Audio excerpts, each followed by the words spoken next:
When people are at home, that's a serious issue. That's, I'm not thinking of it often enough. I need to just make the decision myself. And it seems pretty clear that I need to just start telling people like, look, I want the work that you're offering me, but it has to be under certain conditions. Hey, everybody. Welcome to the Make Trades Great Again podcast. Andy, how you doing, man? I'm doing good. How are you doing, Eric? I'm doing good. I want to tell everybody right now, I kind of got this thing going on, head, chest cold kind of thing. So I'm past it. I promise you. At least I keep telling myself that. Yeah. Just doesn't sound like it. Well, every time I get a cold, I get that voice thing where like I'm losing I'm like on the edge of losing it all the time. It's just, I deal with it every single time. I'm not, woe is me. I'm just telling you, I sound awful. Right. And, well, probably, maybe it's an improvement. I probably always sound awful. So there you are. Here I am. Andy, something came up in conversation, and this is something we deal with as business owners a lot. Yeah. And even the guys that are listening, the guys and gals that are employees doing service work in people's homes and stuff like that. So it's something you deal with. And Mickelson Plumbing has a new operating procedure based around it, really, is ultimately how we came up with this topic idea. Working in people's homes when they are or are not there. Now, I'm going to, before you take it away, I'm going to say this. Yep. Just this week, I was working in somebody's house. Honestly, yesterday, I was working in somebody's house. I had never met the person. Uh-huh. I had never been to their house before yesterday. And here I am plumbing their kitchen sink because they got new countertops. Seems like a pretty innocuous. It's straightforward. Pretty what could go wrong? How many times have you done that, right? Yeah. And the whole time I'm there, I'm going, this person could just not pay me, or they could say I stole something out of their house or whatever. Like, they don't know me and I don't know them. Right. So it got us talking, and you were saying, well, hey, we just had to like kind of change what we're doing. Right. And I'm going to let you take it from there, because this is an important topic, I think, that gets passed by. Smaller companies probably, I bring it up like, look, I'm just a one-man show, but like you're not, running 15 trucks on the road, 20 trucks. You got 3-4 guys working, and you guys had to go, hey, we got to stop working in people's houses when they're not there. Yeah. So give us a story. Yep. So, I mean, like you said, we've all done it. If you're in the home service industry, there's a high likelihood that you're there while somebody's not there. Right? Oh, absolutely. And 100%. I'm going to say this. 99.9% of the time, nothing happens. It's just fine, right? You get paid, you went in, you did your thing, you left, and the homeowner was happy with the service, and it was convenient. Right? I do it all the time. Yeah. In fact, I've advocated to work in people's homes when they're not there so that it's less of an inconvenience for them. Sure. Like, hey, you got a vacation coming up? Why don't we do the boiler replacement then? If we're going in to do something, it's routine, whatever, and the homeowner's like, hey, I got something came up. I got to go pick up my kid, whatever. You guys are good? Yeah, totally fine. Yep. Right. We've made that connection. We get certain cases where we're working on like a critical infrastructure piece of the home, right? If the homeowner's their intention is not to be like, I'm on my way, I'll meet you there. Right. Or I'm going to run this, I'm going to go drop this off at whatever, and then I'm going to come back. That I'm fine with that, right? Where our policy basically is this: if the we're new working policy in your home, you or someone responsible for your home needs to be present. Somebody that can make decisions. Right. Yep. Somebody that can make decisions. Somebody that can pick up the phone and say, I am responsible for this home. I have some ownership. I have been authorized some ownership, whatever. Well, I can pay you to do the service you say needs to be done now that we've figured out the real problem. Yep. Or this problem has arisen. Yeah. And so that sounds really petty, right? It's like, that's not convenient to the homeowners. That's not a great sales tactic, right? It's counterproductive to being convenient for the homeowner. And I get that. And I'm not doing it for that reason. And I'm fully aware that this doesn't always come off the best. Um, Up you know, I front. mean, it just happened the other day where we had an issue with, one of the people that lives on our street is irritated, because we're like, nah, I mean, you if you want to come home and meet with us, we'll gladly come in and take care of your water leak. The guy down the road wanted to hire you, Yeah. and you said, "Yeah, Yep. that's fine." And he's like, yep, Just you got to here's be the there. door code. Yeah. Just to go take care of it. I'm at work. Right. And I get that. And like I said, we're not trying to be difficult with this. However, like you just mentioned, is you're not there. What's to stop somebody from going, well, these people came into my house and, took that stack of cash that was sitting on the counter. Yeah. Now I can't find my mother's necklace she gifted me, and it's priceless. Right. I don't have any, like, my guys could, hey, you come stay at my house if you want. I trust my guys with everything I own. So it's not that aspect, but but there's that little, well, what if, right? Yeah. Well, the other what if is we had a deal here. It was last summer. That's when this whole policy kind of started. So we're about 9 months into it. And last summer we froze a water line, right? So Okay. routine water line freeze. Guys like, yeah, here you go. This, that, and the other. This is what you need to know. There's the shut off, whatever. Froze you were going to replace the valve on main the valve meter, yep. right? So we were going to freeze the line below it, change the valve out. Anyway, something didn't go according to plan. Valve didn't, like, when they were putting the valve on, the plug came out, ice plug came out, water's one of those things, right? You could pour a cup of water on the floor or a gallon of water on the floor, and it's a lot of water either way. Yeah. Yeah. I don't know if we were talking 5 gallons of water or 50 gallons of water, for the water, because I never personally saw it. So valve didn't go on right. They got the valve on, whatever, water in the basement, concrete floors or laminate, something, water resistant subsurface, right? Okay. With a big rug on it. And so where this kind of came out is we go to call the homeowner to say, hey, we got water on this rug. We're going to put some fans on it or something. Is that what you want to do? But we can't get a hold of the homeowner now. He's like MIA. And we're like, well, now what? Was that homeowner there to start with, or? He was to start with. He let us in, and then he's like, I got to take off. I've got somewhere I've got to be. You guys go ahead and finish up. Yeah. And so he bailed. Sounds familiar, though. Yeah. Been there. How often does it happen? Well, plenty right? of times. Yeah. Okay. So in a last kind of like, hey, what's the best course scenario? The rug gets taken out of the basement. Yeah. And put on the patio, like on like some patio chairs to try and dry out, right? Okay. Because that's probably the most logical. We don't have carpet cleaning extraction equipment, right? Sure. On our vans, so it's not going to dry sitting there on the floor next to the wet concrete. And I'm reluctant to hire a subcontractor, like, hey, let's call Johnny's Carpet Cleaning to come work in this guy's house while he's not there. Yeah, you don't bring somebody else in now. Right. That's a little, I get it. We're doing our thing, taking care of the issue. So anyway, rug goes outside. We've got a door code to get back in. We're going to come back the next day and put the rug back. Meanwhile, we're trying to get a hold of the homeowner, right? Because we're like, hey, dude, you're going to, we don't know if this guy's coming home, after work at 5 o'clock and going to be like, why the hell's my rug on the back patio? Yeah. Yeah. Right. So come to find out, dude's on an airplane to Europe.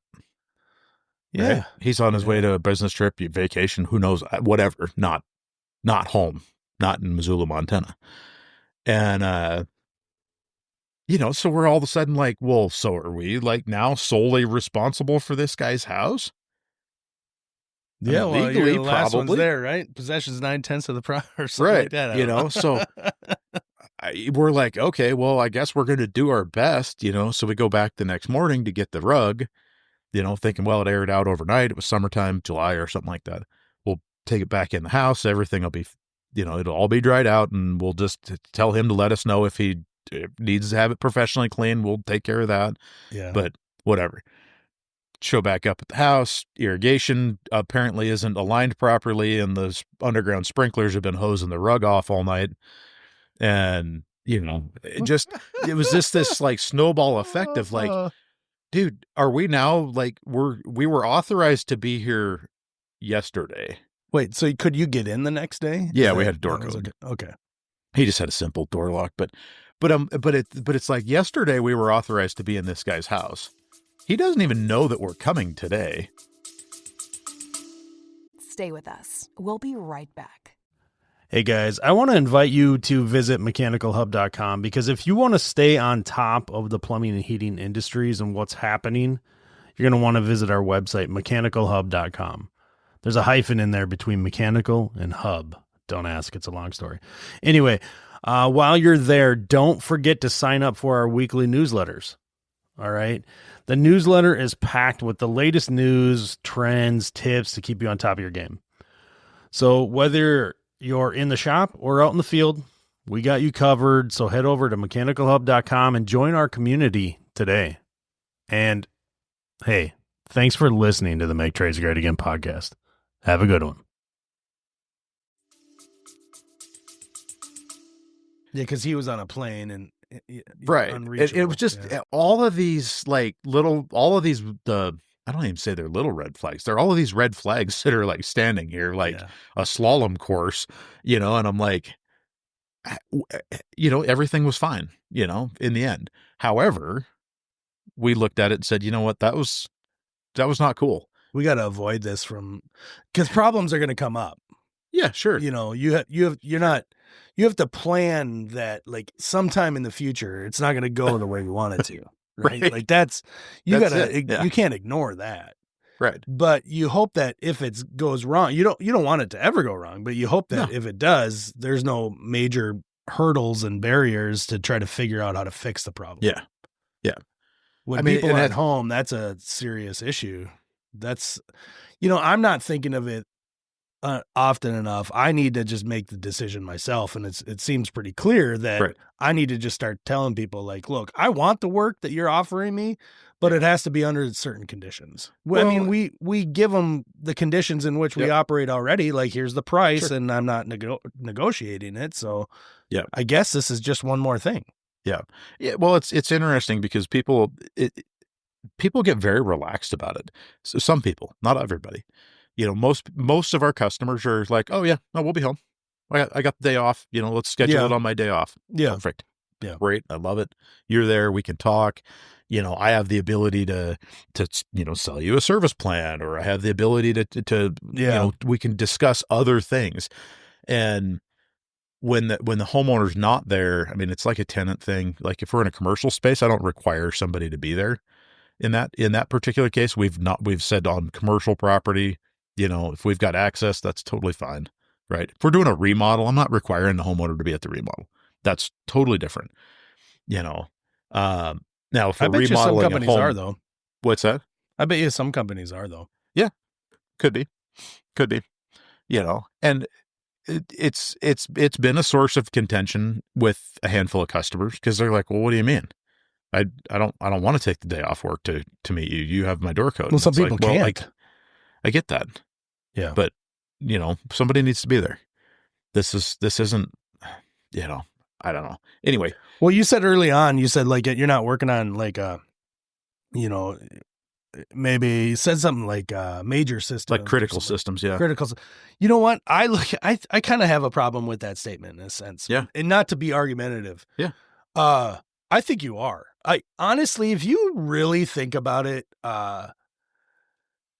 if you're touching a pipe that has water in it, you know what I mean? Like the potential for that to be a critical system, put it this way. It's pretty you much can say all you want that it's not a critical system. We do this all the time until that freaking valve breaks off that you just put on, like literally underneath the toilet. Right. Tell me that that's not a critical scenario, right? Yeah, so it is a critical system. Yeah. in every sense of the word, because when things go bad, they go bad quickly, and you may as well just close up shop at that point, right? Right. By comparison, Right. because it's I need to just start operating that way. I haven't been. Like I said, I'm jumping at the opportunity to take the work on as it is. Right. And I don't know anybody that isn't, busy or not, right? We're not pushing it away, especially in these times though that we've seen here in the Twin Cities, where for the last 18 months to 2 years it's feast or famine, put it that way. Sure. So the economy has corrected itself a little bit from, coming now 5 years later, COVID era, workload isn't the same. And, I would be reluctant to take a call later today had we not talked about this and I hadn't taken the time to think it through more clearly. Right. I would be reluctant to take that call and tell people like, no, you need to be there. Right. I'd be telling them like, how do I get in? I have that conversation all the time. In fact, I could open up my messages through HCP, and probably the first 10 out of the first 20, I bet you 10 out of the first 20 are going to say something like, hey, all I need is a garage code, or is the garage code the same, or, whether it's a new or existing customer. Yep. Well, I mean, so here's the other side of it. How many times have you been, has a customer, you've set something up with a customer and they call and they're like, yeah, somebody will be home. Perfect. Okay. Sounds good. You go, you show up, and it's their 10-year-old. Oh gosh. Yeah. Or whatever. And I'm like, whoa, wait a minute. I mean, I pump the brakes. Where's mom? Is your mom, dad home? No. Okay. Yeah, we're not. No. Let me know. We're going to reschedule. Sorry. And people have gotten I've had people get just like verbally, just over the phone pissed off because they're like, my kid's home. You said someone needed to be home. Well, okay. Right. Mm-hmm. Yes. Yeah. What am I supposed to start doing? Checking ID now? Just right. There has to be you're trusting me to work in your house. I need to trust you that you're not going to put me in a bad situation. Right. And this is where a responsible individual, right? Yeah. Like somebody that can make it. And in the way that Cheryl's been pitching it is somebody that can make a decision based on the well-being of your home. Your 10-year-old can't. Right. They don't. Well, and like I was said too, like that, I think it just needs to be said out loud because you guys are operating this way. But look, this has to be somebody that can make a decision on the money that needs to be spent next. Yeah.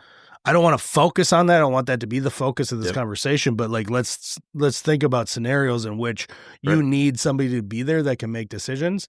That one of those decisions is very likely to include, we've uncovered this problem. Turns out it's a big problem. It's a big problem and it needs fixed right now.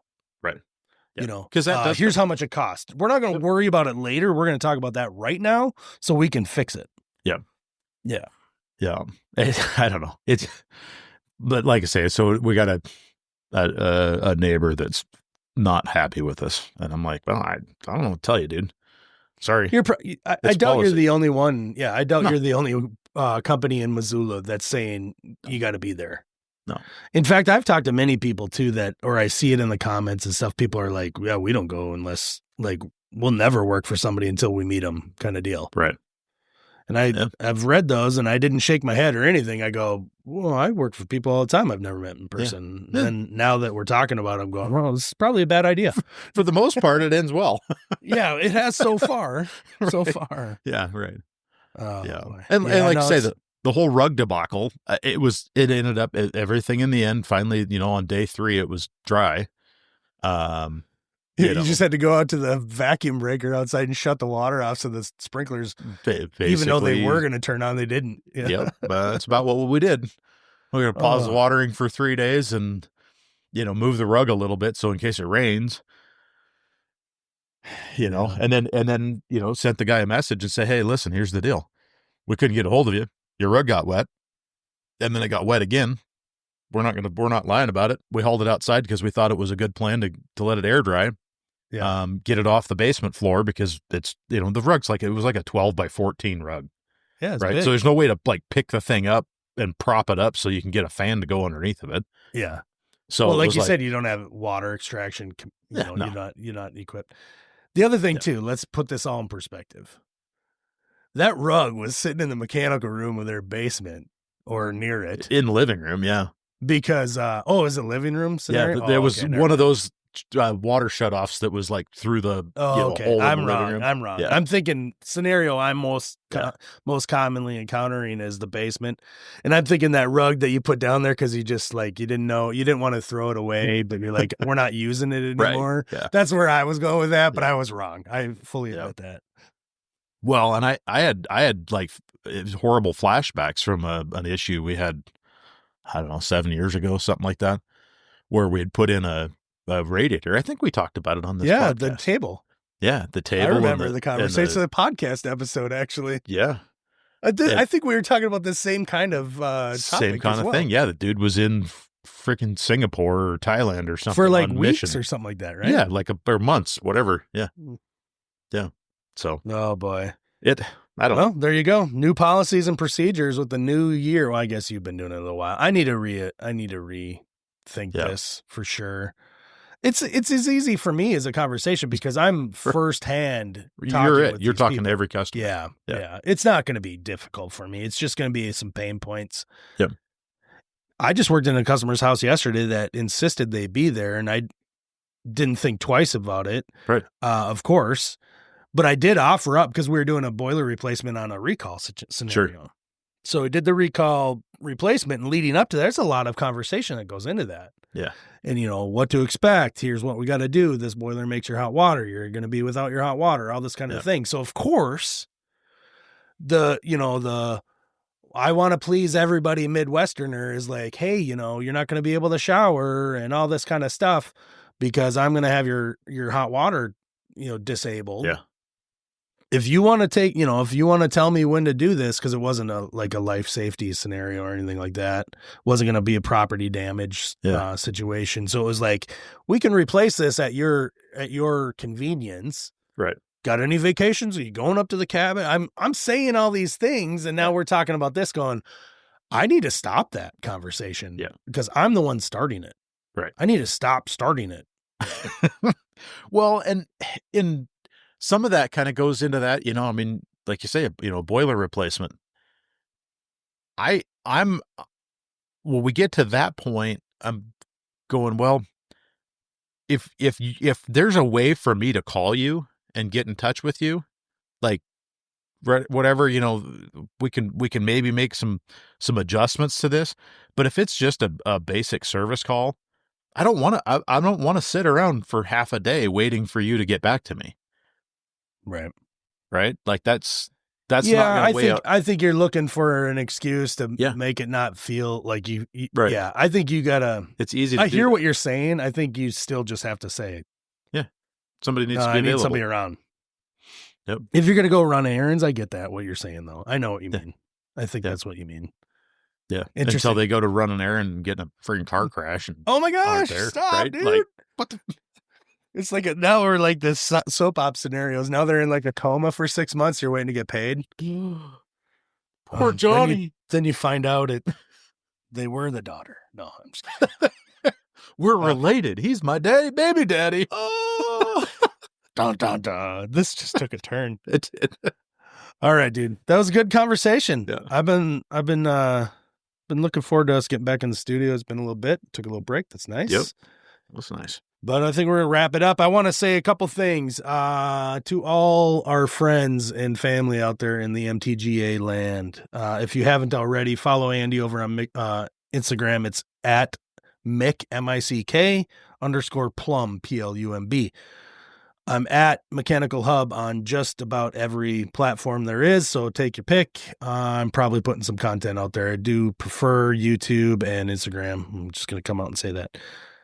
Beyond that, the guys over at the Appetite for Construction podcast, Tom and Jim, John and Tim,